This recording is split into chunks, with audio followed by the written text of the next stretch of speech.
ওয়াকারুজ্জামান ফিরেছেন সে খবর আপনারা সবাই পেয়ে গেছেন।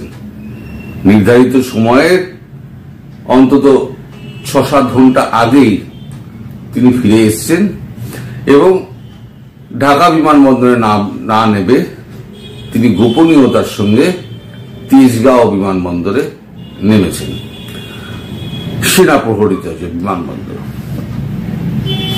এর পেছনে কারণটা কি? এর পেছনে কারণটা হচ্ছে তাকে হটানোর জন্য একটা চক্রান্ত করা হয়েছিল।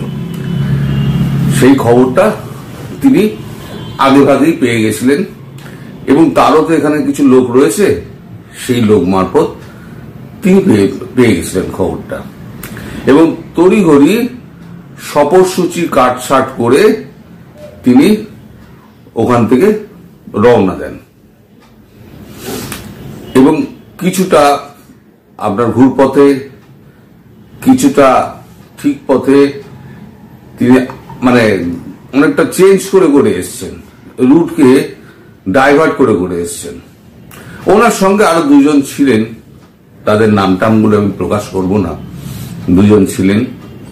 এইগুলোই জোগাড় করতে গিয়ে, ডিটেলসটা জোগাড় করতে গিয়ে আমার সময়টা লেগে গেছে, কারণ একটা ভুল খবর দেওয়ার থেকে খবর না করা অনেক ভালো, আমি সেটাতে বিশ্বাস করি। আজকে ভেবেছিলাম যে আমি কোনো খবরই করব না যতক্ষণ না খবরটা পাই। আমি বলেছিলাম সেনাপ্রধান তো এই সময় যাচ্ছেন, ঠিক আছে, সেটা তো খবরটা প্রকাশিত হলো, কিন্তু এই সময় কেন যাচ্ছেন খবরটা কিন্তু লুকিয়ে আছে সেইখানে। যাই হোক, সেখানে তার কিছু কাজকর্ম প্রকাশ্যে আছে, কিছু কাজকর্ম গোপনীয়তার মধ্যে আছে। আমি সেই গোপনীয়তার মধ্যে আমি যাব না, কারণ কিছু কিছু খবর গোপন থাকা ভালো, কিন্তু খবরটা ভেতরে জানাটা প্রয়োজন, কারণ পরবর্তী খবরটা কি হবে তার সেটা নির্ভর করে আমি এখন যে খবরটা পাচ্ছি তার উপরে। এখন পরবর্তী খবরটা কি হবে? পরবর্তী খবরটা যেটা হবে সেটা হচ্ছে সেনাপ্রধান ইন অ্যাকশন মুড। এইবারে এই যে হিজবুত এই যে মাঠে আজকে নেমেছিল না, ওই মগরা মসজিদে ওইখানে, ওখান থেকে সব খিলাফত শাসন প্রতিষ্ঠায় সমস্ত আজকে জড়ো হয়েছিল কয়েক হাজার লোক। এইবার ঠ্যাঙানি দেখবেন। 25 তারিখে উনি যে সতর্ক বাণী দিয়েছিলেন দেশবাসীর প্রতি, বিশেষ করে এই সন্ত্রাসবাদী গোষ্ঠীদের ওপরে, মানে একটা বার্তা, তাদের কাছে একটা বার্তা পৌঁছে দিয়েছিলেন যে অনেক হয়েছে ভাই, এবার সামলে যাও, সমস্ত ধৈর্যের বাঁধ তোমরা ভেঙে দিয়েছ, একটা লেভেল অবধি মানুষ সহ্য করে, তারপরে কিন্তু আর সহ্য করে না, জল এখন নাকের ওপরে উঠে গিয়েছে। যেটা উনি বলেননি সেটা আমি বলে দিলাম, জল এখন নাকের ওপরে উঠে গিয়েছে। তারপরে তার আগে তার কাছে কিছু বার্তা পৌঁছেছিল, সেই বার্তা পৌঁছানোর পরই তিনি অত্যন্ত ক্ষেপে যান, মানে তার কাজকর্ম সম্পর্কে প্রশ্ন উঠে গেছিল যে তিনি কি করতে চাইছেন, দেশটাকে ধ্বংসের পথে নিয়ে যেতে চাইছেন নাকি দেশটাকে বাঁচাতে চাইছেন। যদি ধ্বংসের পথে নিয়ে যান তাহলে পরে তার একরকম ব্যবস্থা, আর যদি দেশটাকে বাঁচাতে চান তাহলে তাকে উদ্যোগী হতে হবে এবং সঠিক পদক্ষেপ নিতে হবে। তারপরে 25 তারিখে ওই ভাষণটা উনি দিলেন একবারে জাতির উদ্দেশ্যে, বিশেষ করে যে সমস্ত বদমাইশগুলো এই সমস্ত বদমাইশি করে বেড়াচ্ছে তাদের উদ্দেশ্যে। কারণ ঢাকা শহর, পুরো বাংলাদেশটা এখন ত্রস্ত হয়ে রয়েছে এদের অত্যাচারে। এই যে মব জাস্টিস, যেখানে পাচ্ছে লুট হচ্ছে, যেখানে পাচ্ছে মাথা কেটে ফেলে দিচ্ছে, মানে কোনো সাধারণ মানুষ কল্পনা করতে পারে না। শরীর থেকে মাথাটাকে আলাদা করে দিয়ে দেহটাকে ফেলে রেখে দিয়ে যাচ্ছে। আজকেও একটা পাওয়া গেছে, আমার কাছে সে ভিডিও রয়েছে, আমি সেটা ভিডিও আপলোড করতে পারবো না, সুতরাং আমি ও ভিডিও বলে লাভ নেই। আপনারা আপনাদের বলা না বলার সমান, কারণ আপনারা আমার থেকে অনেক বেশি আপনারা জানেন এবং আপনারা দেখছেন, আপনারা ফিল করছেন। আমি তো বাইরে বসে খবর করছি, আমি আপনাদের মতো কিন্তু ফিল করতে পারবো না যে ত্রাস, যে মানে ভয় যে ঘিরে রয়েছে, সর্বদা একটা আশঙ্কার মধ্যে রয়েছেন। এইবার আর সেই আশঙ্কাটা আপনাদের থাকবে না। এবার আমি আপনাদের কথা দিচ্ছি যে উনি যেখান থেকে যা যা মেসেজ পাওয়ার এবং যা যা সাহায্যপাতি পাওয়ার এবং কি কি হতে পারে, কবে কি হবে, তার পরিষ্কার একটা ব্লুপ্রিন্ট ওনার চোখের সামনে দিয়ে দেওয়া হয়েছে। একদম কোথা দিয়ে কি হবে না হবে, কে কোথা দিয়ে ঢুকবে, কে কোথা দিয়ে সাহায্য পাঠাবে, কি হবে না হবে, সব ব্লুপ্রিন্ট ওনার সামনে রেডি করা আছে। আর ওনার বিরুদ্ধে যেগুলো আছে না এই সেনাবাহিনীর মধ্যে, সেগুলো কিন্তু সাবধান হয়ে যান। কারণ আপনারা যদি এখন সাবধান না হন তাহলে কিন্তু আপনাদের মানে সামনে কিন্তু কোর্ট মার্শাল নিশ্চিতভাবে অপেক্ষা করছে, এবং সেটা হবে অত্যন্ত কঠিনতম।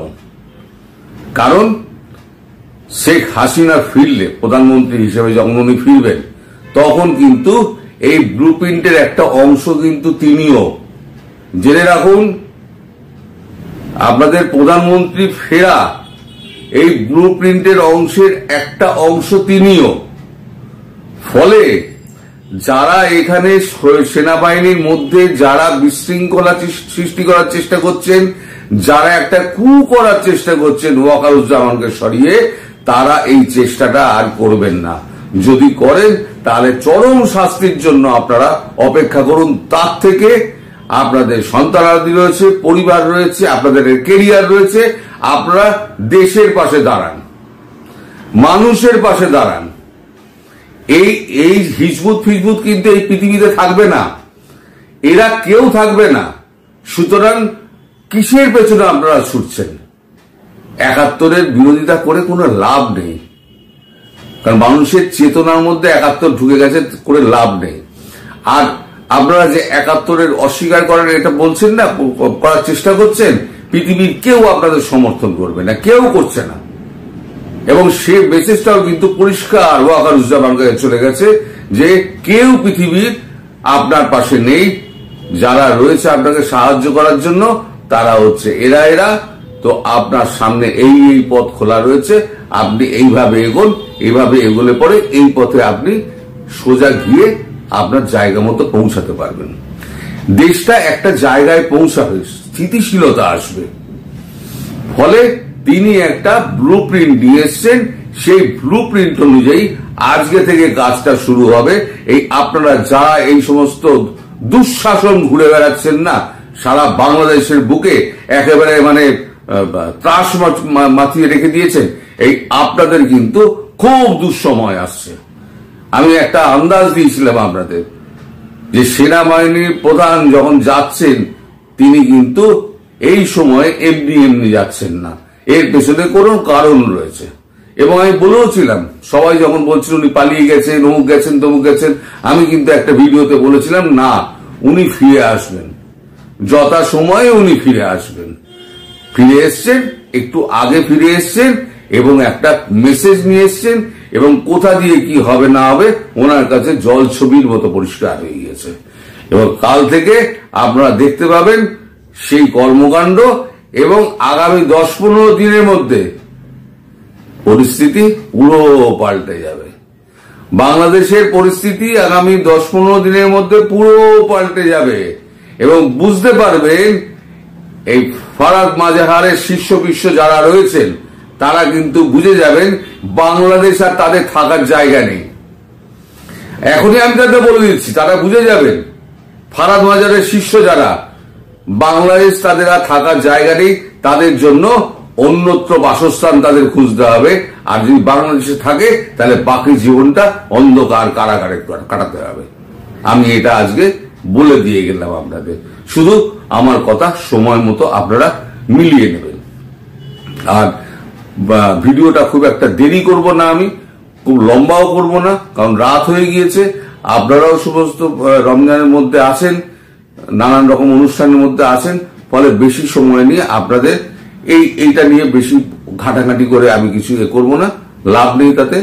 আমার যেটুকু মেসেজ আপনাদের দেওয়ার ছিল, মেসেজটা ক্লিয়ার অ্যান্ড সাউন্ড, সেটা হচ্ছে 10-15 দিনের মধ্যে পরিস্থিতি সম্পূর্ণ পাল্টে যাবে, এবং ওয়াকারুজ্জামান একটা ভিন্ন চেহারায় তাকে দেখতে পাবেন।